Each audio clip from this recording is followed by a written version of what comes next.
மிக வெளிப்படையாக கேட்கிறேன். வழக்கறிஞர் நண்பர்களும் சரி, அந்த கருத்தை புரிந்து கொள்ளக்கூடியவர்களும் சரி, ஒரு வழக்கு நடக்குது, அந்த வழக்குல ஒருத்தவங்களை குற்றம் சாட்டுறாங்க. அப்படி குற்றம் சாட்டி கைது செய்யப்படுகிற ஒருவரை அவங்கள நீங்க கனிவோட நடத்துங்கன்னு ஒரு நீதிபதியின் மனைவி பேசுகிறார். வேறு எந்த சமூகத்தில் இருந்து வந்த ஒரு நீதிபதியும் தன் குடும்பத்திலிருந்து நீதித்துறையில தலையிட இப்படி அனுமதிப்பார்களா? தர்மத்தை காப்பாற்ற வேண்டும் என்கிற அவர்களுடைய திட்டம் தமிழ்நாட்டு உயர் நீதிமன்றத்தில் ஒவ்வொரு குழுவை அனுப்பும் பொழுதும் அதில் எப்படியாவது 2 பேர் பார்ப்பனர்களாக இருக்க வேண்டும். முடிந்த வரையில் அதில் ஒருவர் RSS பின்னணி உடையவராக இருக்க வேண்டும்.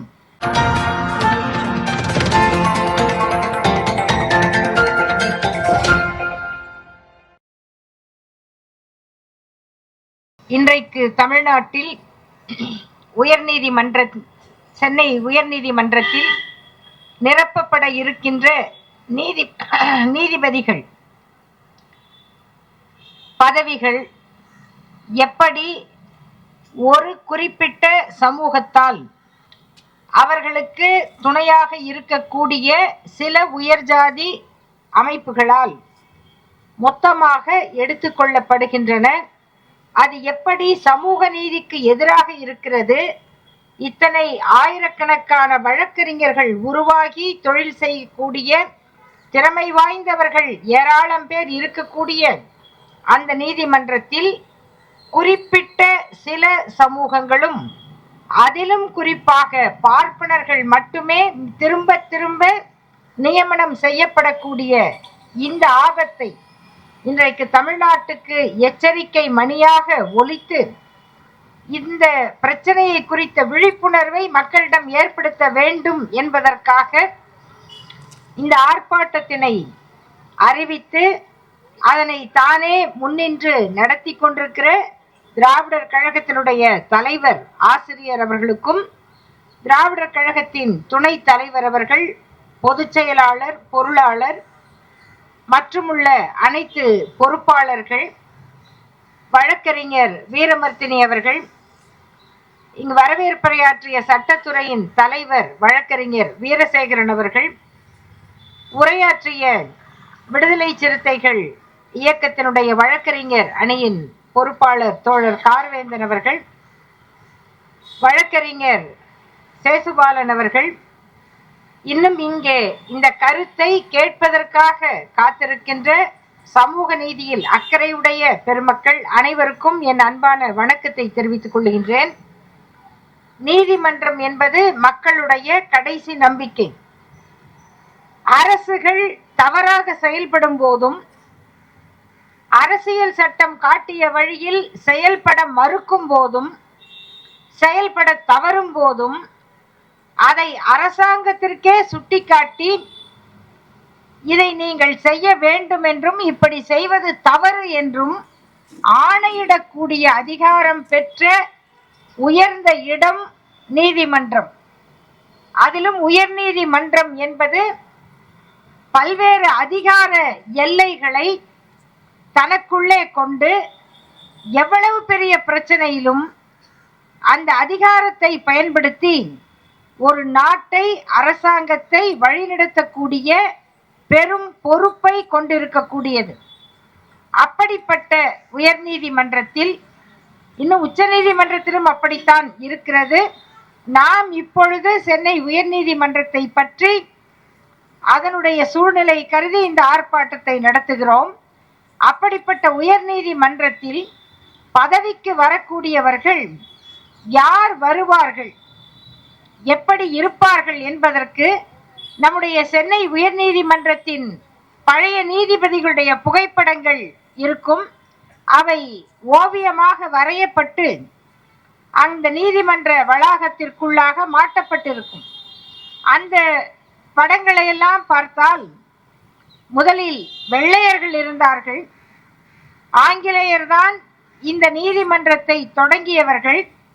அவர்கள்தான் நீதிமன்றத்தை நிறுவியவர்கள், நீதிமன்ற முறையை நிறுவியவர்கள், நீதிபதிகளாக அவர்கள்தான் இருந்தார்கள். எனவே தொடக்க காலத்தினுடைய நீதிபதிகளுடைய படங்களை பார்த்தால் அவர்கள் ஒரிஜினல் வெள்ளைக்காரர்களாக இருந்தார்கள்.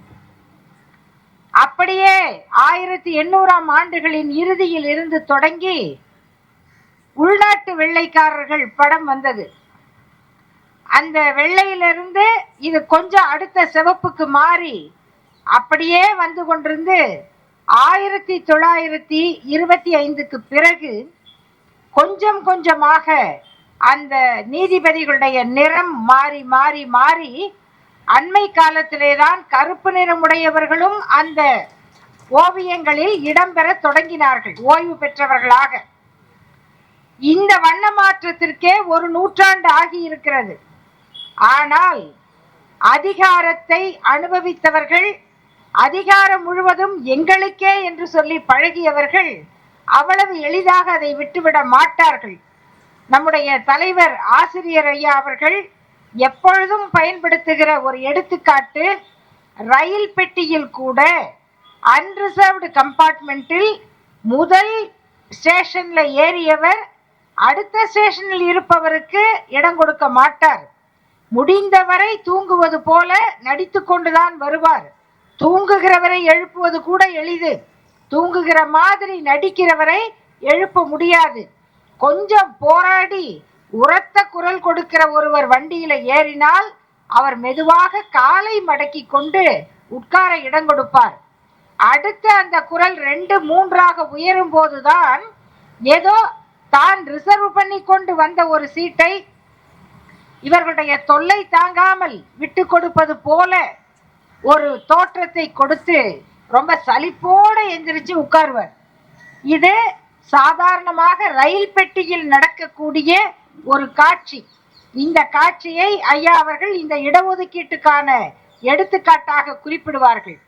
அந்த இடத்தையே அவரால் விட முடியாது என்று சொன்னால் எத்தனை அதிகாரமும் அதற்கு தொடர்பான எத்தனையோ வாய்ப்பும் வசதிகளும் தங்களை சார்ந்த அத்தனை பேரையும் உருவாக்கி விடக்கூடிய இடமுமாக இருக்கக்கூடிய அந்த பதவிகளை அது எங்களுக்கு தான், எங்களுக்கு பிறகுதான் மற்றவர்களுக்கு என்று சொல்லக்கூடிய மனப்பான்மை உடைய பார்ப்பனர்கள் அவ்வளவு எளிதில் விட்டுவிட மாட்டார்கள். ஒரு நூற்றாண்டுக்கு முன்னால் தந்தை பெரியார் அவர்களுடைய கருத்துக்களை தமிழில் குடியரசு வருவதை போல ஆங்கிலத்திலே ரிவோல்ட் என்ற ஆங்கில ஏடு வந்த போது அந்த ரிவோல்ட்டினுடைய தொகுதிகள் எல்லாம் வெளியாகின்றன. அதில் ஒரு கேள்வி பதில் வருகிறது. சமூக நீதி என்பது என்ன என்ற கேள்வி. அந்த கேள்விக்கு ஒரு நூற்றாண்டுக்கு முன்னால் அந்த ஏடு பதில் சொல்லுகிறது. சமூக நீதி என்பது என்னவென்றால், இருப்பதுல முதல்ல பார்ப்பனர்களுக்கு கொடுத்து விட்டு பிறகு மற்றவர்கள் பங்கிட்டுக் கொள்ளுங்கள் என்று சொல்லுவது அல்ல. இருக்கும் அனைத்தையும் எல்லோருக்கும் பங்கிட்டு கொடுங்கள் என்று சொல்லுவது என்று ஒரு நூற்றாண்டுக்கு முன்னால் பேசினோம். என்ன கொடுமை என்றால், ஒரு நூற்றாண்டுக்கு பிறகு திரும்பவும் அதை பேசக்கூடிய சூழ்நிலை உருவாகி இருக்கிறது. ஏன் உருவாகி இருக்கிறது என்றால், இந்தியாவின் மத்தியிலே ஒன்றியத்தை ஆளுகிறவர்களாக பார்ப்பன தத்துவத்தை, பார்ப்பன உயர்ஜாதி மனப்பான்மையை அது நியாயம் என்று சொல்லக்கூடிய RSS தத்துவவாதிகள் ஆட்சியிலே இருக்கிறார்கள். அவர்களுடைய கொள்கை அண்ணல் அம்பேத்கர் அவர்கள் உருவாக்கிய அரசியல் சாசனத்தை புதைத்துவிட்டு அந்த இடத்தில் மனு சாஸ்திரத்தை வைத்து ஆட்சி நடத்துவது. மனு சாஸ்திரமும் வர்ணாசிரமும் தான் அவர்கள் நிறுவ விரும்புகிற தர்மம். அதற்கு எதிராக நீதியை சொல்லுகிற அரசியல் சாசனம் அவர்களுக்கு பிடிக்காது. இந்த அரசியல் சாசனத்தை கொஞ்சம் கொஞ்சமாக நீர்த்து போக செய்கிற வேலையை ஒன்றிய அரசு செய்து கொண்டிருக்கிறது. ஆனால் அதை எதிர்த்து நடத்தக்கூடிய வழக்கு போடுவதற்கு நிறைய பேர் இருக்கிறார்கள், வாதிடுவதற்கும் சிறந்த வழக்கறிஞர்கள் இருக்கிறார்கள். ஆனால் வெற்றி பெற முடிகிறதா? பல பேர் கேட்பார்கள். உச்சநீதிமன்றத்தில் சில வழக்குகள் விசாரணைக்கு வரும் பொழுது கேள்வியெல்லாம் நிறைய கேட்பாங்க, வரிசையா கேட்பாங்க. வச்சு வாங்கினாங்க பாருங்க அரசாங்கத்தை, கவர்மெண்ட்டை கேள்வி கேட்டாங்க என்று தொலைக்காட்சியில வரும். சராமாரி கேள்வி என்றெல்லாம். கேள்வியெல்லாம் நல்லாதான் இருக்கும், ஆனால் தீர்ப்பு வேற மாதிரி போயிடும். பேசும்போதெல்லாம் இலக்கணமா தானே பேசுனீங்க, எழுதும் போது எங்க கோட்டை விட்டீங்க அப்படின்னு கேட்க முடியாது. ஏனென்றால் அந்த தீர்ப்புகளை வழங்குகிற இடம் இந்த தத்துவவாதிகளால் நிரப்பப்பட வேண்டும் என்பதுதான் அவர்களுடைய குறிக்கோள். இப்படிப்பட்ட சூழ்நிலையில் இந்த வர்ணாசிரம தர்மத்தை காப்பாற்ற வேண்டும் என்கிற அவர்களுடைய திட்டம் தமிழ்நாட்டு உயர்நீதிமன்றத்தில் ஒவ்வொரு குழுவை அனுப்பும் பொழுதும் அதில் எப்படியாவது 2 பேர் பார்ப்பனர்களாக இருக்க வேண்டும், முடிந்த வரையில் அதில் ஒருவர் RSS பின்னணி உடையவராக இருக்க வேண்டும் என்கிற முயற்சியோடு அது செய்யப்படுகிறது. ஒரே நேரத்தில் 8 பேர் போனா அதுல 4 பேர் பார்ப்பனராக இருந்தால் அவங்களுக்கே கொஞ்சம் கூச்சமா இருக்கும் இல்லையா? அது வேணாங்க. அதனால என்ன செய்யலாம், ஒருத்தரை குறைச்சிக்கலாம், இல்ல 4 பேரை அனுப்புவோம். 5 பேர் அனுப்பி அதுல 2ன்னா 5க்கு 2 பழுதில்லைன்னு ஆயிரும். அப்புறம் இன்னும் 5 பேரை அனுப்புனா அதுல 2 பேர், அப்ப 10 பேருக்கு 4 பேர் இருப்பார்கள். இது முதல்ல நியாயமா என்ற உணர்வு யாருக்கு வரணும்? நியாய மன்றத்தில் நீதியை சொல்லுகிறவர்களுக்கு இருக்கணும். அப்ப மற்ற மக்கள் என்ன நினைப்பார்கள்? நீங்க என்ன படிச்சாலும் உங்களுக்கு மேலிடத்துக்கு போற அறிவு கிடையாது, உங்களால ஒரு கலெக்டர் ஆக முடியாது அப்படிதான் சொல்லிக்கிட்டு இருந்தாங்க. நீங்கெல்லாம் ஜட்ஜ் ஆக முடியாது, உங்களுக்கு பாட்டு பாட வராது, உங்களுக்கு டான்ஸ் ஆட வராது, இப்படி சொல்லுவதை போல இனி வரக்கூடிய மற்ற சமூகங்களில் ஒடுக்கப்பட்ட பிற்படுத்தப்பட்ட சிறுபான்மை சமூகங்களில் இருந்து வருகிறவர்கள் நீங்க எவ்வளவு வேணா திறமையா இருக்கலாம், உங்களால ஜட்ஜ் ஆக முடியாது, இது எங்க கோர்ட் என்று சொல்லாமல் சொல்லுவதாக இந்த வேலைகள் நடந்து கொண்டிருக்கின்றன. முன்பு நீதிபதிகள் வரும் பொழுது குறிப்பாக எண்ணிக்கையில பார்ப்பார்கள். இப்ப யாரு, ஒரு இஸ்லாமியர் இருக்கிறாரா, கிறிஸ்தவர்கள் இருக்கிறாங்களா நீதிபதிகள்? யாருமே இல்லையே, ஒருத்தர் கூட இல்லையா அப்படின்னு கேட்டா 2 பேர் அவங்கள உருவாக்குவாங்க, அவர்களை உடனடியாக பரிந்துரை செய்வார்கள். ஆனா இப்போ அப்படி இல்லாம பாத்துக்கிறாங்க, இருந்தாலும் வராம பாத்துக்கிறாங்க. யாராவது ஒருத்தர் இருந்தா போதும், அவர் ஒருத்தர் இருக்காரு, இவங்க ஒருத்தர் இருக்காங்களே, அவ்வளவுதான். ஆனால் நண்பர்களே, எப்படி பார்ப்பனர்கள் நீதிபதிகளாக வருவது அவர்கள் தனிப்பட்ட முறையில் அவர்கள் மீதான குற்றம் அல்ல.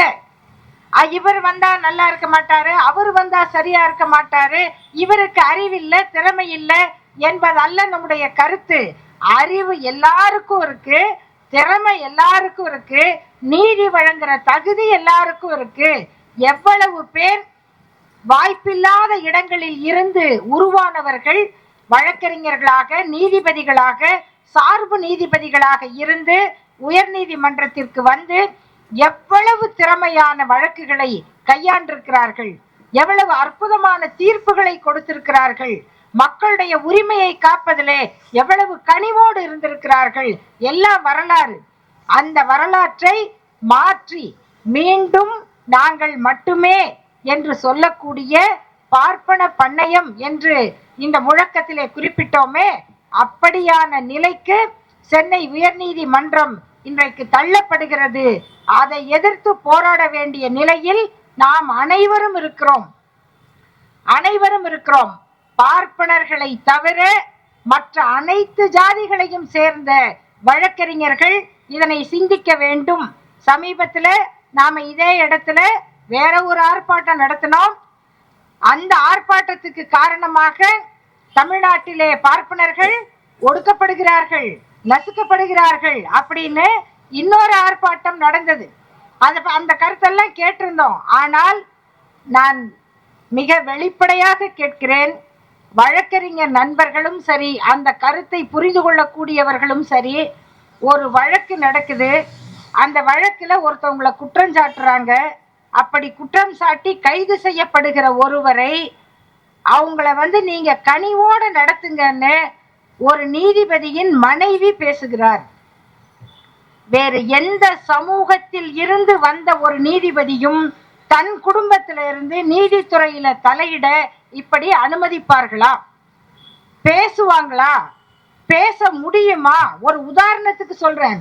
ஒரு ஒரு முக்குலத்தோர் சமூகத்தில இருந்து ஒருத்தருக்கு வழக்கு, ஒருத்தரை கைது பண்ணாங்க.